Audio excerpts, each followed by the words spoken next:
Sunday story telling time లోపల ఒక కథ అన్నమాట. ఏంటిది అది అంటే, పాండవులకు శ్రీకృష్ణ పరమాత్ముడు చేసిన బోధ. పాండవులు అరణ్యవాసంలో ఉండగానట కృష్ణుడు ఒకడు వారిని చూచుటకు వెళ్ళిండట. అప్పుడు ధర్మరాజు తనకు కలిగిన కష్టమును, వాటి మూలమున తమ మనస్సులో కలిగినటువంటి ఆందోళన చెప్పి, కృష్ణ నువ్వు మాతో కొద్ది దినములుండు, అట్లయితేనే కానీ మా చిత్తమునకు శాంతి కలగదని ధర్మరాజు శ్రీకృష్ణుని ప్రార్థించిందట. అప్పుడు శ్రీకృష్ణుడు చిరునవ్వు నవ్వి, బావ, నేను ఎక్కడున్నాను మీతో ఉన్నట్లే అనుకోండి. కష్టసుఖములు మానవులకు కాక మాకులకు వచ్చిన అధైర్యపడకు, నేను ఒక చిట్టి ఇచ్చేదాన్ని. ఏమిస్తాడు? ఒక చిట్టి ఇస్తా నేను. నువ్వు ఎక్కువగా కష్టము కానీ, బాధలు కానీ, సుఖములు కానీ తటస్థించినప్పుడు దాన్ని చదువుకోను, అదే నీకు మనశ్శాంతి ఇస్తుందని శ్రీకృష్ణ పరమాత్మ ఎవరికి చెప్పాడు? ధర్మరాజుకి చెప్పాడట. అని చెప్పి చిట్టి వ్రాసి ఒక కవర్లో పెట్టి ఇచ్చిపోయింది.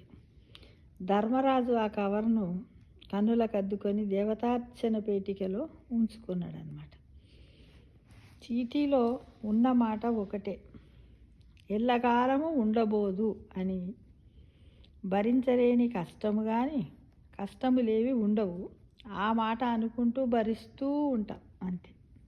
అందులో రాశాడు. ఏం రాశారు? చీటిలో ఉన్న మాట ఒక్కటే, ఎల్లకాలము ఉండబోదు.